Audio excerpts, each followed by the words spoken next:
Hello, everyone, and welcome to today's Blockworks webinar, a deep dive on Asia's DeFi market. Today's episode is made possible by Avalanche. I'd like to invite our speakers to unmute their lines and turn on video. During the webinar, please submit your questions to our speakers through the Q&A button at the bottom of your screen. We'll save some time at the end of the discussion to answer these.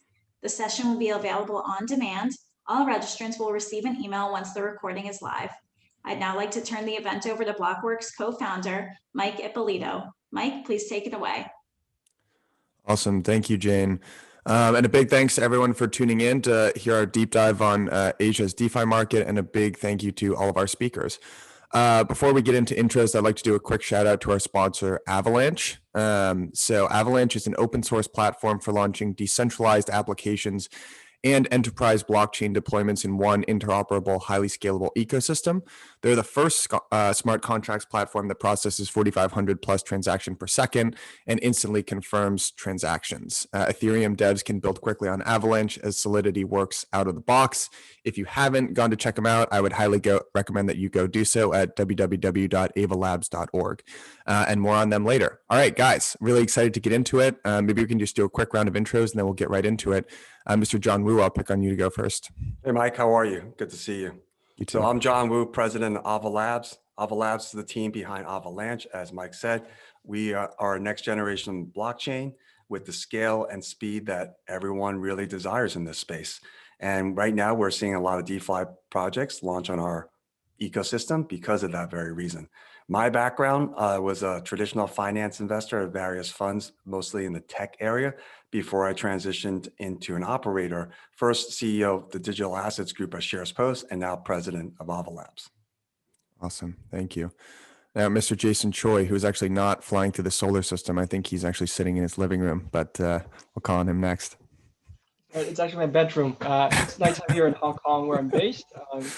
I'm a general partner at Spartan Capital. We are a crypto assets fund. We've been investing in crypto since 2018, and recently we announced the launch of our $50 million DeFi focused fund to invest in founders across the world who are building different DeFi protocols. Excellent. Thanks, Jason. And last but certainly not least, Qiao. Hi, my name is Qiao. I'm a partner at the DeFi Alliance. You can think of us as the YC in crypto. We help provide resources to various startups in DeFi, but also in the overall crypto space. We help them with liquidity, with network, with market making, with legal expertise, token economics, and so on and so forth. Before that, I was a founder, had a product at Masari. I helped build out the team, grew the company to about 20 people and cash flow positive. And before that, I come from a traditional finance background, did quant trading for almost 10 years, traded mostly US equities, but being involved with the crypto community since 2012, mostly as a intellectual passion and hobby. Yeah, I'm not an Asia expert, so I'm super excited to learn from Jason and John. Awesome, guys. Yeah, really excited to have this talk today. A couple of weeks ago, we had in our first talk with Avalanche, we talked about kind of the investment case for DeFi and what investors are looking for in this space. Today, we're going to be talking about sort of the difference in between two markets that are emerging, kind of the primary hubs for DeFi, which is the North American market and the Asian market. So let's start broad, and then we can kind of start narrowing in on specifics, but how would you guys characterize kind of the main differences in between the markets for DeFi in Asia versus North America? Well, from my point of view, what I've seen throughout my career as an investor in tech companies to now, some differences that existed in the early 2000s still exist today. The first example is development comes at a different pace than that of the US. First iteration of companies I saw that I invested in Asia were like companies like Sina, which were a copycat somewhat of Yahoo, Sohu. Those are early internet search engine type companies. And if you look at their technology and their business model, it was literally what is great in the 90s from the US, and let's copy that and do that same game over in a different, it was almost like geographic arbitrage. But then what you see, the next stage is that you have great companies like Alibaba, JD come. They not only copy, but they iterate on top of that and actually become even more innovative. And part of the reason they can be more innovative than the US brethren is that they have less regulation. The infrastructure that exists is not there. So Alibaba suddenly turns themselves into as well a fintech platform as well with Ant Financial before they ultimately spun it out. So in the blockchain space on the Avalanche platform, the Asian projects that we're seeing are similar to the ones that launched in the US a year ago. They're very good at, replicating things. I think we're a little bit away from them completely doing the Alibaba thing and take another leap forward, but they will get there because the rules and regulations, tax regimes are so different. From the user perspective, it's amazing. As a tech investor at many funds, you see these users so passionate about certain things, and they glom onto one area, whether it's the Shanghai A-share index and they go into that, or the Chinex index, which is a tech-heavy NASDAQ type index, and they just glom onto that, or real estate, and they move in massive waves, and they are far more speculative and looking at it as probably a gambling type tool, fortunately or unfortunately, than US investors who are more longer term focused. Qiao and Jason, what do you guys think about that? Yeah, happy to go first. I think that's definitely very true of the 2017 ICO wave. You saw a lot of kind of more speculative funds that have typically more of an open-ended mandate or no mandate at all. But I think this cycle round, what we're excited to see is actually the development funds that are more fundamentalist driven, that are more long-term focused. So speaking for ourselves, our new fund was actually started to kind of, I guess, partly to help get rid of the stigma that Asia is mostly speculation, even though a large part of the user base is very kind of speculation focused. I think there is a growing contingent of users that are that want to be educated about the technology and want to be longer term focused. So that's part of the reason why we started the venture fund. But for the most part, I think I agree with John in that there is pretty meaningful cultural differences between the user base and I think the types of participants in crypto across Asia and the West. I think a lot of the Asia-based funds are typically more kind of trading focused, a little bit more focused in the markets. Whereas a large part of the venture capital, right? So large swaths, we're talking about $100 million funds plus, are typically started in the US. But I do expect the two to merge over time. And we're starting to see that, especially with DeFi, because it merges, I think, the very finance-focused culture of places like Hong Kong with technology. And that tends to bring in people who are interested in the products and not just the prices. Why do you think that dynamic exists? Kind of larger venture funds based out of the West versus kind of differently structured funds out East? Is it just because of the prevalence of kind of, Silicon Valley as a VC hub, or why do you think that difference exists? Yeah, and I'm curious to hear what others think about this as well. But venture capital as an industry began in the United States, right? So I don't think it's just a crypto phenomenon. You see kind of venture capital really only rising in China, I think, in the past decade or so, whereas venture capital in the US has been around for a little bit longer. So that could be part of it. And the other reason is more kind of upstream reasons, right? You see, I think, a bigger interest in finance over tech, especially in places like Hong Kong, where I think the median income for someone with a computer science degree is probably a fraction of what you could get in San Francisco. So a lot of the interest for young people is driven to finance, to banks, to hedge funds. So as a result of that, I think a lot of the interest in crypto came from that world as well, where people kind of are more focused in the markets. So that probably explains part of it. But I'm curious to see what others think about this as well. Well, I think, the infrastructure for entrepreneurialism in the US has been far more developed than it is in other places in the world. Today, you can graduate college and really choose a path of entrepreneurialism when there's institutional support all along the way. You can apply to a Y Combinator. They will set you up kind of like what Qiao was saying and provide you resources, give you a place to be, and actually kind of pay you in order to get you to the next level. On the college campuses, the VCs go and recruit, potential companies, at the college campuses, as well as at business schools, as engineering schools, and have them come into their stable of portfolio companies or try to invest in them right away. Now, that's even a relatively new phenomenon in the US. if you graduate college in the early 2000s or in the late 90s, you probably did not have that comfort. But today, literally, you can go to college or go to business school and say, entrepreneurialism is my career, because you know you can go somewhere and you can feed yourself and they will help you move along the way. Yeah, absolutely. Sorry, I really appreciate you guys' thoughts. The only thing I would add is, Asia is a giant continent with pretty much half of the entire world's population, right? And so there's actually multiple communities in Asia with very different characteristics. So from my perspective, I would argue that communities in Southeast Asia are probably more similar to Western communities than there are to, like, let's say, in mainland China. Like, for instance, I lurk around in, well, I guess part of that, like, specifically the difference between mainland China and other parts of Asia is the social media tools. The tools that they use to communicate with each other are fairly isolated, right? The Great Firewall of China.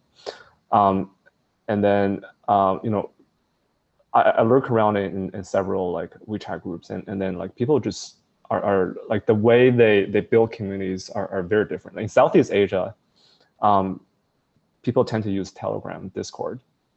Mainland China is mostly WeChat. So there's a massive disconnect in terms of information flow and culture. And then you have communities like in South Korea, with projects like Terra, and then you have communities in India with projects like Instadat, right? Like, these all have very different communities. I definitely agree with the observation that East Asians are generally more speculative when it comes to DeFi and crypto general. But the funny thing is, the single most used DeFi app in the world that is non-speculative is a South Korean project, which is Terra, and people use the Chai stablecoins for payment. So it's just very interesting to see, like, how people in different communities approach these projects. That's such a great point. I mean, Avalanche now has over 70 people in the firm. I would say there's close to 20 community managers, and I've been making an effort to hire regional experts. And it's amazing the feedback I get from the regional experts. Literally, our China head says something that the Korean head would say, you can't do that here, or it's different. And even though we as Americans think that, okay, I'm just going to get an Asia head, but the culture is actually different and the information flow is different. And that gets reflected in prices of tokens. You'll see on certain exchanges in one part of Asia versus another where there's still discrepancy. It's almost like the old days in the US where there's like a Pacific Stock Exchange, a New York Stock Exchange, and something in Chicago. And before the age of digital, they would sometimes have different prices. Here, I think the difference is there's on-ramp issues and off-ramp issues. Sure, that creates some arbitrage, but there are also differences in beliefs and willingness to pay for a higher price, and the stuff that Qiao just said that does still lead to some arbitrage capabilities. Yeah, just to piggyback of that point that Qiao made about Korea, it's a really interesting market because on one hand, you have things like Terra, where I think most of the users actually don't realize they're interacting with crypto because the user experience abstracts a lot of it away. But at the same time, I think a lot of the volume, so I won't name which exchange, but one of the main exchanges, I think one of their top 2 markets is actually in Korea. And when you look at the assets that have the highest volume on Korean exchanges, or against the Korean one, it's very different from the type of assets that are most liquid in, say, China or other markets. So it seems like there is their own kind of market there where the local retailers care about or pay attention to different type of assets than the rest of the world. So I really want to echo John's point that for projects want to break into Asia, you can't just hire a quote unquote head of Asia, because each of the markets are so hyper localized that you really need a person on the ground in each of these core markets. And that's part of the reason why most of the most successful or the largest volume exchanges like I think Binance, OKEX, and Huobi, and so on, they don't just have an Asia team, but they have kind of localized teams in all of these Asian countries, because they realize that not only do the things that people in these markets want to trade differ from different markets, they also kind of have different preferences for things like user interfaces, user experiences. So it's definitely a very diverse market for sure. Yeah, if you that's a great point. It's not just the assets are different, but the UI UXs are different. Go to PancakeSwap and look at that interface. It's a lot more complicated. It probably gives that feeling of a gambling thing more than Uniswap. Just compare the two when you and see what you think of them. Totally different. Yeah. Yeah, So definitely. maybe obvious in hindsight, but painting Asia with a broad brush, that's not entirely accurate. Is it worth kind of going into, Jason, I mean, when you approach this from your fund, how do you characterize kind of major markets within the Asian continent? Or are there just too many to get into even on this call? Yeah, I think that the framework that Qiao had was is quite similar to how we think about it. I think we separate China from the rest of Asia due to two reasons. Number one is the sheer size of China, and number two is just the difference in culture compared to so many other Asian countries. So we won't profess to be Asia experts. We have teammates that are based in Hong Kong, Singapore, Malaysia, and Shanghai. So those are the main markets that we cover. We have made investments in Thailand as well, and there's actually a surprisingly vast community in crypto there too. But we haven't done a lot of work in places like Korea just yet. And how do you guys, because I think there are kind of two, just piggybacking on Chao, what you were kind of saying about building community and all that kind of stuff. I think there are kind of two different stakeholders that we're talking about here, which are users and developers, right? And those are kind of the two main stakeholders in the DeFi ecosystem. So let's tackle users first. So how do you see, I mean, Jason, let's talk about your major markets that you just mentioned. So Hong Kong, Singapore, Malaysia. Where do you see the use coming from? Like, where is the demand coming from on the user side? Yeah, I think a lot of the users are, especially for DeFi, where we focus most of our time, are definitely speculative in nature. So if you look at the number of users who use, say, the MakerDAO platform, who use the Chinese language UI to borrow money, I think over 50% of the users are using the Chinese language one. So obviously, there's no way to connect the Ethereum addresses to where these guys are, but just from data points like that, you could probably deduce that maybe half of the users there are based in China. And even for one of our portfolio companies, DYDX, which is a derivatives trading platform, I think a little bit over half of their users, or close to half of the users, are from China as well. So there's definitely, just to echo off what John was saying in the beginning, definitely a proclivity for kind of speculative-driven DeFi applications. And a lot of that is happening in China. But you invest in U.S. projects, sounds like, as well, not just Asia-based projects. Yeah, that's right. We have a global mandate, so we invest everywhere. Yeah. And how about the... Sorry. On this point that Jason just brought up, I almost always ask like projects where their users come from, like what is their breakdown. Like the typical answer I get is they don't know because it's Web3, and you can't really, like in Web2 you can use like Google Analytics to track your user base and break it down into different sections. For DeFi apps, I've never heard of anybody who's able to tell me like where their users come from. So just a interesting note there. That is I think they can track it via their decentralized UI. So the graphical user interface is where they get the data, but they definitely can't get that on the on-chain. Yeah. Qiao brings up a great point, because that's reflective of all of blockchain on some level. The decentralization, if you are really a decentralized product in the permissionless world as opposed to a private blockchain. And when I'm there trying to hire our marketing professionals, our social engagement professionals, the skills that they acquired from traditional digital marketing is a lot different from what they have to do sometimes in our world right now, because they relied heavily on analytics. And the ethos of blockchain is obviously decentralization, decentralized governance, distributed everything. And it makes it very hard to have analytics and to target users in that way. So it becomes more like probably like a 1980s, 1970s, 60s, whatever, Mad Men style of like blanketing the audience with various things, and hopefully something sticks. Yeah.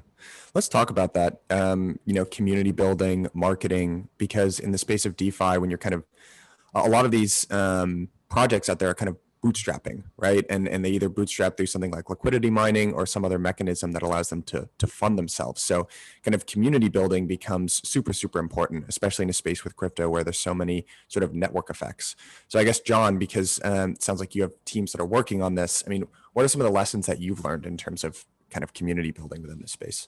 Well, some of the lessons you guys already covered. You have to have regional experts, and you have to adapt the style of whether it's marketing, investing, or development or work lifestyle to the region. That's very important. But the key is to have kind of like how we think of OKRs in the firm. Ultimately they have to roll up and meet the mission of the parent or the headquarters. So the key is basically have good regional people who understand the mission of the parent company, but can execute tactically maybe differently than you would in the US. Qiao or Jason, anything to add there? Anything you've seen as particularly effective? I mean, like everyone knows this, but like I want to mention something that's not different between East and West, but that's really common between the two. Is like everybody just loves tokens, right? Like everybody loves a market that moves, and everybody loves skin in the game, and seeing their net worth fluctuate. Like tokens is just such a nice way, great way to build your initial early supporters. I used to be very against like focusing on token economics at the initial stage of a project, because I thought like all the attention should be spent on building the product itself. I mean, like obviously like product is still more important than the token. Without a product, like the token is not sustainable, right? But now I just think that you should at least spend some time figuring out how to widely distribute your tokens, or how to distribute your tokens to the right people as early as possible to help build out your early supporters, your early users, even your early team. Some of them may eventually turn out to be like active contributors in your network. So tokens just amazing breakthrough in crypto compared to like traditional tech. And that's one of the reasons why the token economics and the incentive mechanism in crypto and permissionless blockchains is one of the reasons why I fell in love with the space. When you think of as a tech investor, we've always been taught to look for companies that can scale. So high growth in the top line, and then ultimately margins that can grow, low capex. And then that is a financial indication that things can really grow fast. And then if you look underlying, a lot of the companies with those dynamics, financial metrics, are ones that have great network effects.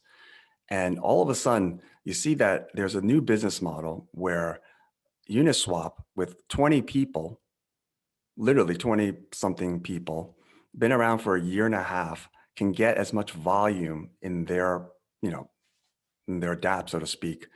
And you look at Coinbase, great company, going to IPO. And until this last 6 months where their, private shares pre-IPO started really zooming, the network market value of Uniswap and that of Coinbase were not that far apart for 3,000 people plus or 2,000 plus people. And then, volume that was still higher at Coinbase, but not that far, 6 months ago or maybe like 3 months ago at Uniswap, a 20-person firm, a year and a half old versus like 2,000 and people, and been around for close to 8-9 years. Yeah, it strikes me. I'm sure someone's done this analysis. It'd be really easy to do, but for companies like Facebook and Netflix, people love to show the revenue by employee. And I just, the Uniswap, it's got to be like the best one in history, right? I don't think there's ever been a higher statistic like that. Yeah, it's fascinating. I think, what do you guys think about just, so we talked about kind of there being a center of VC, obviously, in Silicon Valley. And when you look at kind of the funding environment, right? So if you look at a project like Maker that has very kind of prestigious backers from big VCs, like Andreessen Horowitz. And then if you look over at some of the projects that originated out of Asia, there are kind of more grassroots kind of origins, right? So how do you think that impacts projects, right? And kind of what they're going for, what their goals are and their objectives, and what the outcomes overall tend to be. Do you think having like a base of mainstream investors kind of based out of the West ultimately determines something about the trajectory of the project versus maybe not having those advantages or constraints, or however you look at it from a grassroots perspective? Yeah, I'd say initially there was definitely, I think the US definitely had somewhat of a head start in terms of development because it's easier to hire, right? You have a plethora of highly technical talent in places like San Francisco coming out from amazing colleges, and that's part of the reason why Silicon Valley exists is because of those upstream factors. Where for a place, speaking specifically about Hong Kong, for instance, it's incredibly hard to hire developers who are really good. Like most of the people who have computer science degrees probably go to like quant funds to do trading. So there's talent issues, but then what we saw this year was that a lot of teams start becoming completely decentralized and some of them completely anonymous as well. So like something like Sushi Swap, I think their team is completely spread across the world, a few of our portfolio companies as well. So I think hiring is becoming less and less of a differentiator between the East and the West. And in terms of go-to-market, going back to Qiao's point, if you look at kind of traditional tech companies, if you talk to Facebook in the early days and you ask them about what's your go-to-market strategy, they'll be talking about, hey, we want to scale in Harvard first, and then we want to go to Cornell, we want to scale these colleges.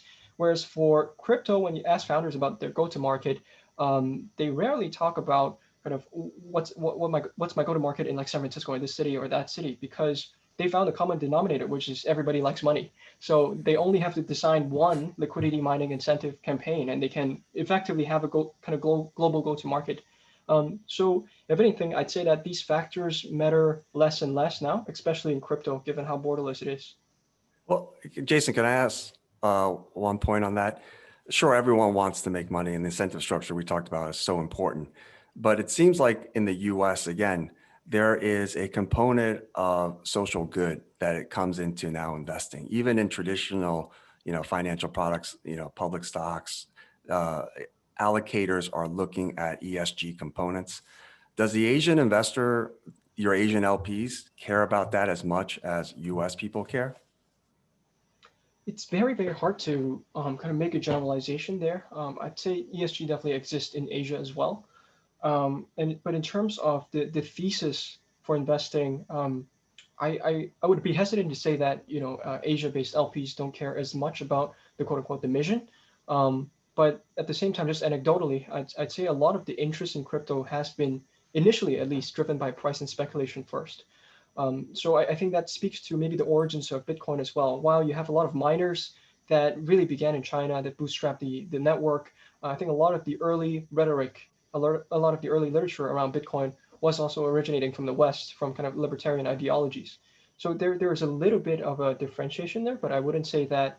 I don't think I can generalize and say that most of the Asian LPs don't necessarily care as much about the thesis.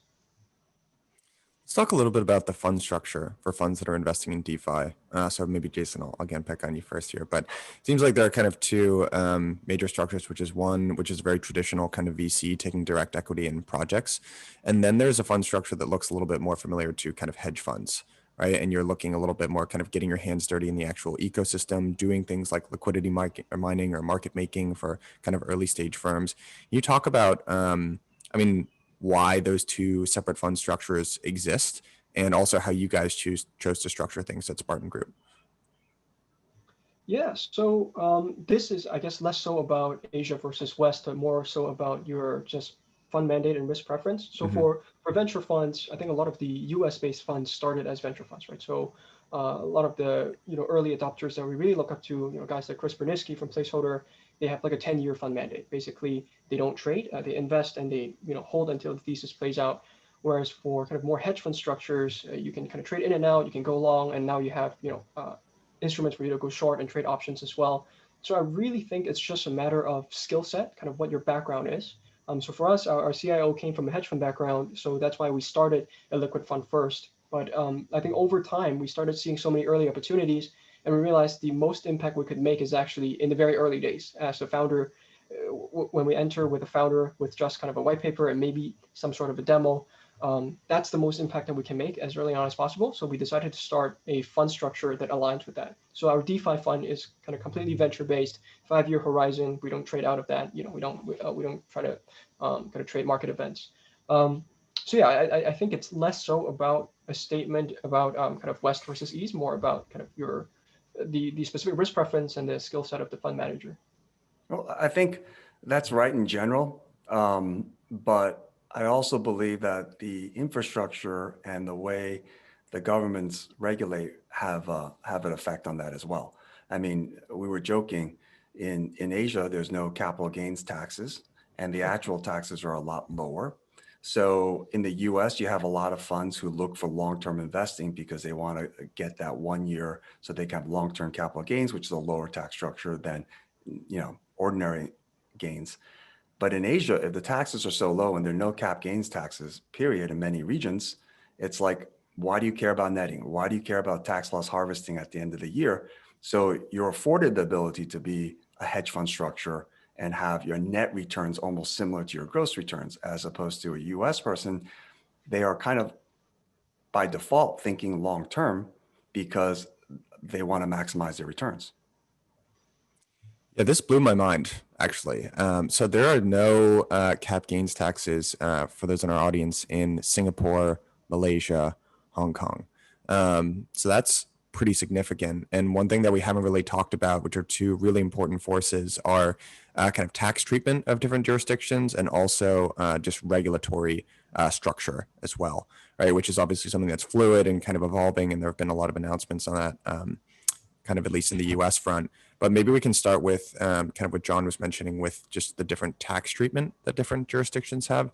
So, I mean, Jason, what do you think, the impact of no cap gains taxes on an environment like DeFi? Do you think that changes how users and investors kind of interact in that ecosystem? Or what do you think? Well, for full disclosure, Mike, we should tell them that I had to spend 5 minutes before the call started to convince you not to move to Singapore because you can't renounce your citizenship that quickly and not pay your taxes. Yeah, I know you're really outing me here, John.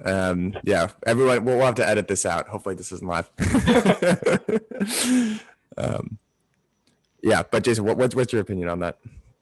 Yeah, I think just speaking personally, and I feel like my experience probably can be extrapolated to other folks in places like Singapore and Hong Kong as well. When I use DeFi products, when I do staking, yield farming, I don't have to worry about what is my kind of tax implication of this. Like when I stake a token and I earn another token, how much tax do I pay on that because there's no capital gains tax? So I feel like to a certain extent, at least for law-abiding citizens, that definitely removes a lot of the friction with using DeFi. And I'm not sure if that's part of the reason why we see such kind of, I guess, passion for the DeFi community in places like Singapore, Malaysia, but I'm sure that probably plays a part in it. Yeah, I can tell you anecdotally, like every single action that I do in crypto, I think about taxes, even fucking stable coins. When I try to create or redeem USDC on Coinbase, I need to think about whether or not Coinbase is going to send a huge report to IRS, even though there's no capital gains or loss at all because it's just creation, redemption, and stable coins. But the IRS might see a huge transaction and then get me into trouble, like audit me for whatever reason. So like these are like some like really annoying things that I have to think about every time I make a transaction. But this is a real thing, and it translates into, whether we in the U.S. as Americans will keep up with a lot of other countries when, the development incentives, because there's, money for R&D. When people, in theory, if I started my fund today, my hedge fund, when I ran a hedge fund, although I'm American, so I can't do this, but like Jason only has to be a quarter as good as I had to be in order to return to my LPs the same return dollar-wise. So that affects not just how we invest, but it affects probably more of that gambling user nature we hear about in Asia, because they're okay with like going back and forth in and out of trades. Yeah. Yeah, it's true. It colors almost every action within investing, right? Just the tax structure. And something that's a little, this is a little bit controversial to bring up overall, but one thing that crypto gets accused of as an industry is it's trying to flout regulation overall, and create some sort of arbitrage in terms of an activity that's regulated versus not. I guess on the uncharitable version of that, you could just say, well, you're just kind of trying to get around the rules, right? And you can't do that, right? And eventually the authorities are going to keep up with you. But maybe the most charitable version of that is saying, well, this is a new paradigm that kind of makes some of those old regulations not as applicable. And maybe there are some regulations that they're just really old and we should forget overall. What are your opinions on a statement like that? I mean, to me, as a person who runs a company, as an operator, like the thing I care about most is that we don't disadvantage ourselves here in the US. And we are able to do things and be competitive and develop things that users want at a rate that users want. I think if you look at this in a tech lens, not just a blockchain crypto, I mean, I remember seeing Uber pitch deck in the early days, and stupid me, I decided not to invest in it because I was like, well, they are effectively breaking the rules of every single municipality in this country by not having a taxi license. Somehow they were able to be successful and got the power of the end user to lobby for them, and they got away with it. And the poor taxi commissions, especially in New York City, where people spent lifetimes, millions of dollars, and all of a sudden those medallions are worth nothing. So from a perspective, I'm hoping we keep the edge in terms of creativity and developing new technology that people want. I hope that we don't encumber ourselves with all the things we've talked about in terms of too much regulation. In the blockchain crypto world, it goes back to what I was saying about Alibaba, and financial could happen inside of Alibaba a lot faster than in Amazon or any US entity. And hopefully we don't miss out on that.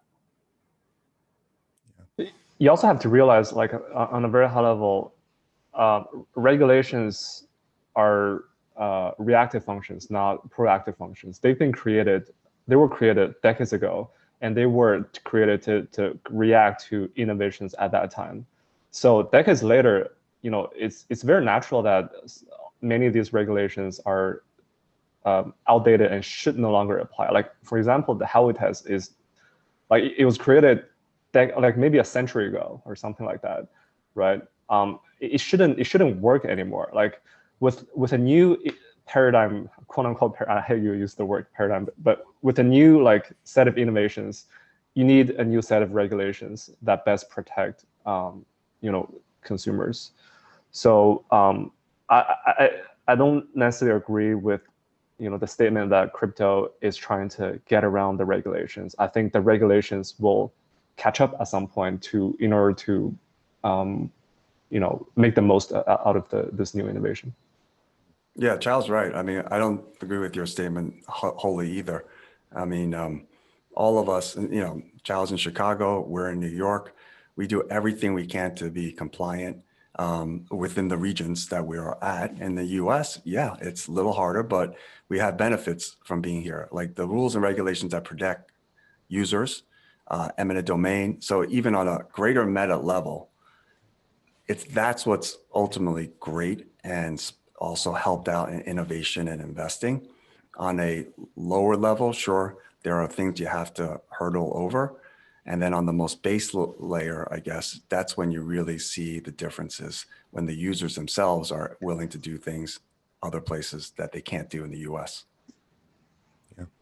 I'm not going to live or die by that statement, but Qiao, you should know that the IRS actually tunes into each and every one of these, so you should expect a letter or email from them coming soon, checking out your Coinbase statements. No, just kidding. Also, guys, I want to remind people in the audience that we've got a couple more minutes left here of the interview, and you've got 3 very smart people on this line, so please ask any and all questions that you have for them. Drop them into the chat soon. So I think we've covered actually a really large part of what I wanted to cover with you guys here today. I guess it would be fun to just end for me. What are some projects that you all are excited about? And it would be great to just get kind of an update on where we're at in terms of DeFi in general. I guess the way I sort of look at it is we're looking at the creation of new financial primitives, and where we're at right now is a lot of the interesting projects are kind of replicating things that exist in the real world, like a decentralized exchange versus a centralized exchange, and decentralized creation of derivatives and stuff like that. But I'm curious, what are you guys all seeing in the ecosystem? What is exciting you today? What is like, wow, this stuff is crazy? For me, there are two categories. There's those that you're excited because you're going to make a lot of money on, and there's those that you're excited because they're just going to change the entire paradigm. I want to talk a little bit about the latter, because the former, I don't want to share the alphas. Yeah, right we'll talk. We'll talk in private about the former. Yeah, I think for me, the most exciting thing about DeFi is projects that try to link the pure decentralized ecosystem to the real world economy.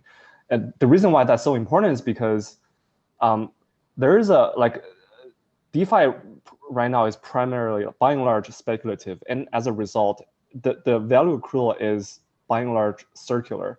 Like if there's a lot of people that use DeFi, then the fundamentals improve, because TVL improve, trading volume improve, lending volume improve, and then price improve. And if price improve, it attracts attention and it attracts more people to use DeFi.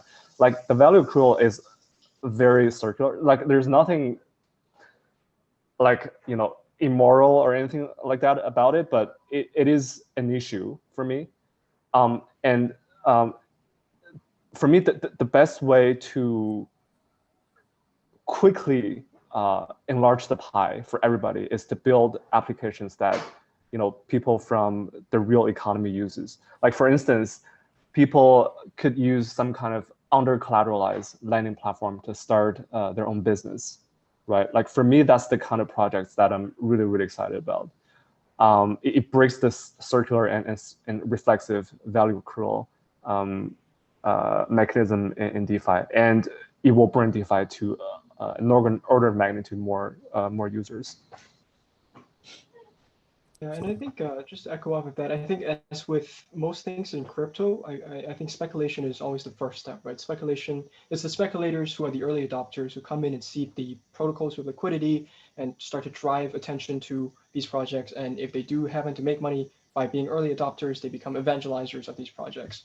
So I think DeFi as a whole is still very much in that first phase where you have speculators. So even though we've grown 40x in the past year in terms of the total value in the DeFi ecosystem. I think we went from like $1 billion to $40 billion today. We're still very much focused on kind of speculative use cases. So how do we lever up in a trustless manner? How do we trade things or trade kind of synthetics on a kind of trustless manner?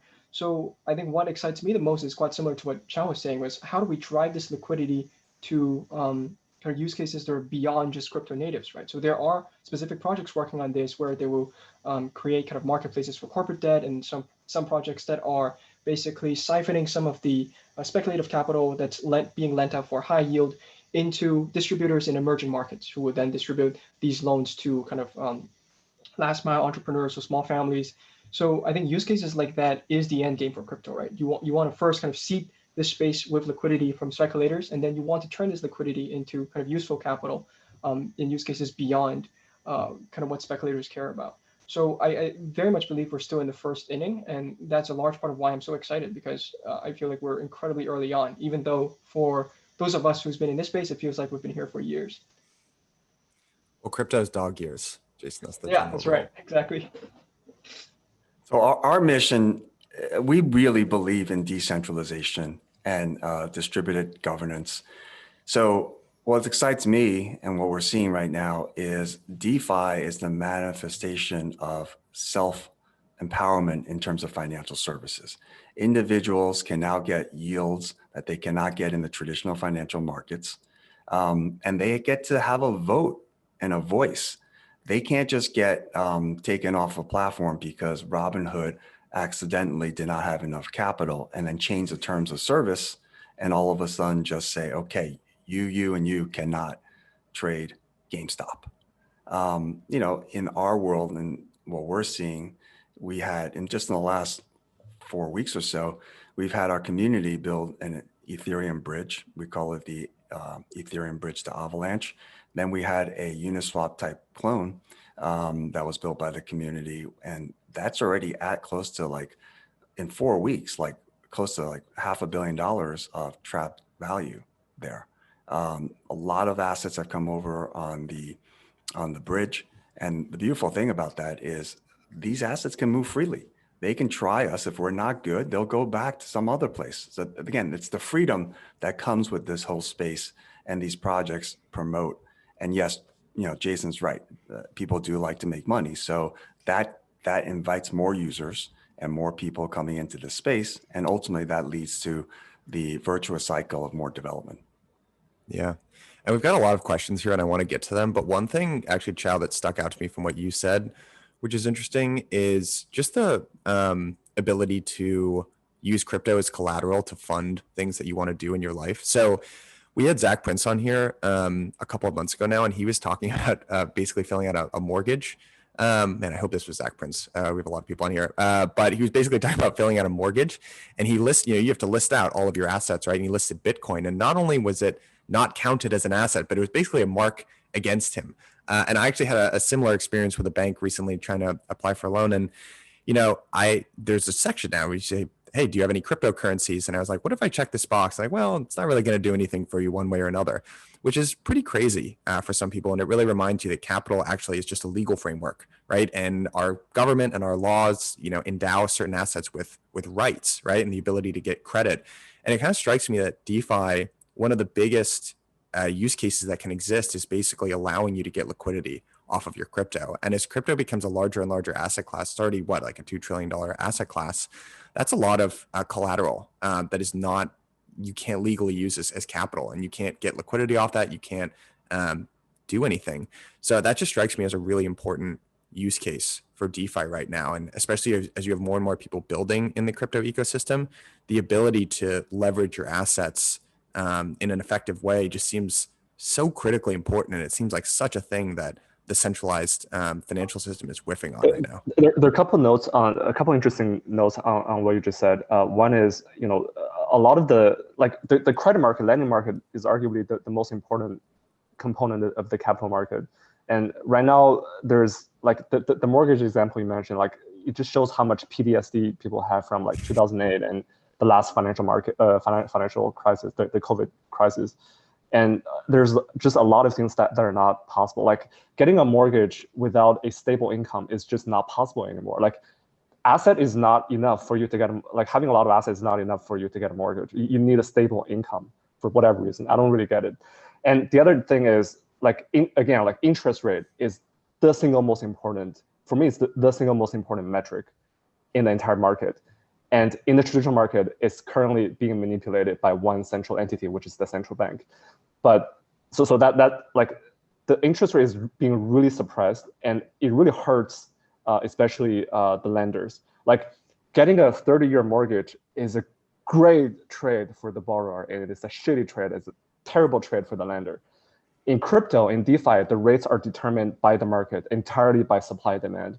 I think that's just going to make the market a lot more efficient. So like these things sound really abstract and theoretical, but over time, I think it's going to make a massive difference. Yeah, absolutely. We could have done an entire webinar just on unpacking what you just said there. But I do want to make sure we get to audience questions here because we've got a bunch. So thank you guys so much. This was a really fun conversation so far, and I want to get to as many questions as we have here. So I'm just going to kind of go in chronological order. How does everyone see the DeFi space maturing over the next 3, 5, 10 years? Does it consolidate, ironically, or does it continue to be spread across countless protocols and platforms? Who's that for? That is for whoever's feeling the bravest. I'll take a stab at it. I think protocols will fragment over time. There's going to be more and more protocols, but the front ends will consolidate.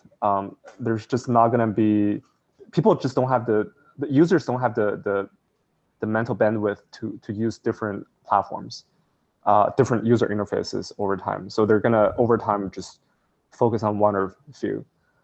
So I think front ends will consolidate. Basically, every single one of these products that offer a user interface, they will try to go vertical. Like they basically start by dominating one single like niche, for instance, like let's say like perpetual swap trading, and over time they will tap into other adjacent areas. So backend will fragment, front end will consolidate. That's my high level thought. Yeah, there's actually very similar to our thesis, which is the emergence of these aggregators, right? You start to see, I think DEX aggregators already account for over 20% of all decentralized exchange trading volume today, and they were at zero just a year ago. So it's clear that it just makes sense to me that given the choice between needing to kind of make one trade across multiple exchanges, users will want to kind of use one place. And as such, you can start to upsell your users, right? Once you have an aggregator for these decentralized exchanges, you can then build other things, maybe an aggregator for lending protocols, or kind of start to build your own liquidity pools for users. So I actually think while front ends will consolidate, I actually think the underlying collateral might also centralize or consolidate, because what we're seeing is a lot of these DeFi protocols start to look more and more like PBs. So they basically start with one service, and then they start to offer other services. And all they need to do is either lock down that initial pool of capital or deposits from users, and kind of come up with ways to make that kind of pool of capital more sticky. So while I think aggregators will kind of consolidate, I also think the underlying collateral will also consolidate. And I think another point there where I do see kind of balkanization is that I do think we'll see a multi-chain future. As much as I'm a huge fan of Ethereum and a heavy user of Ethereum, and I'm excited about the layer 2 solutions, I think from a user perspective, there's no meaningful differentiation between using a kind of layer 2 solution or using a cross-chain peg. And some of these other blockchains out there do make different trade-offs that offer, fundamentally different user experiences that Ethereum doesn't offer today. So Avalanche is one of them, Solana, and we start to see just evidence of people actually using these protocols, despite most of the activity having started in Ethereum. So I do think the future of DeFi will also be multi-chain, and we're positioning ourselves that way too. I agree with the multi-chain as opposed to right now everything being on Ethereum. The analog I would use would be social media networks. So far with Ethereum, it's been winner take all, but we're starting to see that fragment with better service, better speeds, et cetera. And ultimately, you're going to have more like a Facebook situation where winner take most, but you have TikTok, you have Snapchat, you have now Clubhouse, and you have vertical, call it layer ones, that are specialty guys at doing whatever they do. I mean, we're already seeing that with Flow, right? I would contest that their underlying layer one using classical protocol is not a good scalable thing, but what they're doing is building a great ecosystem and great assets on top of that, and being a specialist there. So we're already seeing that happen. Yeah, funny story about Facebook. I'll share actually. When I was in college, I had a side hustle of basically being a babysitter for these kids, and I will never forget. I had my Facebook app open, and these two 10-year-old kids, and they looked at me and they said, "Facebook is for soccer moms," and I was like, "Oh my god, that is absolutely." I never forgot. That was a long time ago too. So funny little anecdote there. All right. Really, soccer moms? I didn't know there were that many soccer moms. I didn't know either, but apparently they're exclusively populating Facebook these days. So yeah, a little more you know. Okay, this one is actually, Qiao, this is kind of about what you were saying. So can you address the likelihood that central banks issue their own digital currencies? What format might they take, and the potential impact on currently established digital currencies? And I'd also like you to talk a little bit about, in your answer, about what we were talking about interest rates and how the development of central bank digital currencies actually might give central banks more control over interest rates. I'm not at all an expert in CBDCs, but currently it seems like China will be the first central bank to issue a digital currency. But in the US, I've seen arguments that it's going to face a lot of opposition from commercial banks, because part of what CBDC does is basically consumers will have an account directly at the Federal Reserve instead of having an account at the commercial banks, which in turn have an account at the Federal Reserve. So in the current system, commercial banks are sort of the layer one or a layer two on top of the layer one, which is the central bank. But with CBDCs, you sort of remove some of the necessity of having commercial banks. So in the US, you might, given the current relatively decentralized nature of the banking system, the central bank digital currencies might face some opposition. But in terms of actual design, like I have no idea. Like it seems like it's still very early. Like they haven't figured out their design yet. But again, like I don't want to sound like I'm an expert because I'm not. Okay, well, we'll take it with a grain of salt, but I agree with everything you said. Although I'm also not an expert. So, John, sorry, you look like you're going to say something. I wasn't going to say anything, but I do agree with what Qiao said. I worry about central bank digital currencies in the sense that, like Qiao said, if that becomes a layer one, and the ethos of blockchain and cryptocurrencies is about decentralization, and even though it's pseudonymous, suddenly you have a direct connect to the person who can watch over you, especially in China. Kind of like defeats the whole purpose of decentralization, in my opinion.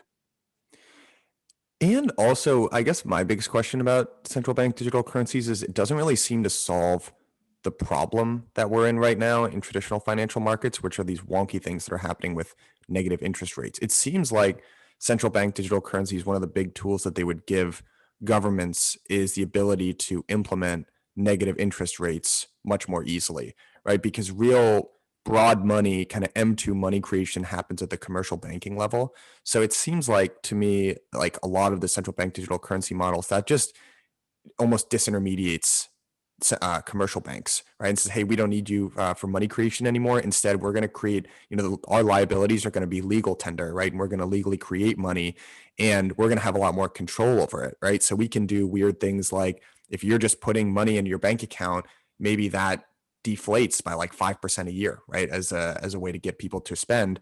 Or, on a more kind of dystopian level, hey, if you didn't vote for the right person, then, there are other negative consequences that happen with your money. So it's a weird question. I kind of feel like it just exacerbates a lot of the problems instead of solving them. But I don't know. Okay, last question here. And John, maybe this is one for you. What will it take for DeFi to become more efficient so that new users can invest small sums and not face high gas fees? Do you think that Ethereum will solve this issue for mass adoption, or do you think it'll be other players like potentially Avalanche that will disrupt them? Well, obviously, Avalanche is already showing it to the world. And that's, the numbers I cited before, where the community projects that have been launched on us have seen great uptick. It's primarily because of that reason that you just talked about, high gas prices and congestion. The great thing about blockchain and crypto is we're open source. So people can come see for themselves. I encourage people to come to our, Avalanche and try themselves. Go to somewhere else and try it there too. Find the best thing that works for you. It's already happening. Yeah, absolutely. I love the metaphor that you gave. I forget when we were talking about different bars, basically. So people come to the first bar and it's Ethereum, then it's packed, and they go to all the other bars, teasing me about not being able to go to bars in real life. Well, I think I gave that regards into Chicago, I think, because I was talking to someone in the DeFi Alliance, Qiao, and everyone knows like after Wrigley games, everyone goes to that street where there's like 8,000 bars and it's just so packed in each one. But I could imagine a scenario where like Ethereum's just the biggest bar and everyone goes there. And then all these new bars are opening up and someone comes around, gives you a coupon to go to the other bar to get a drink. And then all of a sudden, like that crowd just leaves and everyone is drinking it. And it becomes really, what is it, Wrigley Field Street, whatever it's called, and becomes that environment where like people just go from what we talked about, go from chain to chain and trying out where the best and the funnest crowd is and where the best drinks are. And everyone flourishes. It's only 9 a.m. and you got everyone thinking about cracking a beer, John. Awesome, guys. Well, you did again, not me. I know that was actually me. I know. I was trying to blame it on you. Awesome, guys. This has been a super, super fun conversation. Unfortunately, that is all the time we have. A huge thanks to Qiao, Jason, and John for just a really, really fun conversation for me personally. Guys, if the audience is interested in finding out more information, where can they find you or how can they follow you? So the easiest place to learn more about Avalanche is go to our website, avalabs.org. And they'll have all our socials there. Also, if you want to follow me on Twitter, it's John1Wu, and or go to my website, johnwu.finance. Awesome. Qiao, how about you? Yeah, easiest way to contact me is on Twitter. DM is always open. My handle is QWQIAO. Always very happy to chat with founders or chat with people who are looking for jobs. Like a ton of our startups are looking for technical and business talent. Or if you want to just chat about any interesting idea, I'm always open. Jason, how about you? Yeah, I think easiest to reach me is also Twitter. My handle is just Mr. and then my name, Mr. with a MR. And I also host a weekly podcast called Block Crunch with Blockworks, actually, that I talk to different founders every week. So you can check that out if you want to. That's true. All right, guys, this has been a ton of fun. I want to remind people that are stuck with us this far that if you enjoyed this content, we've got two more very interesting webinars coming up soon. One is Treasury Management in the Age of Digital Assets. That's on March 17th, and that's with Ria Brutoria, who's Director of Research at Fidelity, Jeremy Allaire of Circle, and Rain Steinberg, who's the CEO at Arca. And then on March 23rd, we've got the case for putting Bitcoin on corporate balance sheets with the one and only Mr. Michael Saylor. So really the only guy that you want to hear talk about that. So that should be a ton of fun. Unfortunately, guys, this is all the time we have. This was a super, super fun conversation. Thank you so much. Thank you.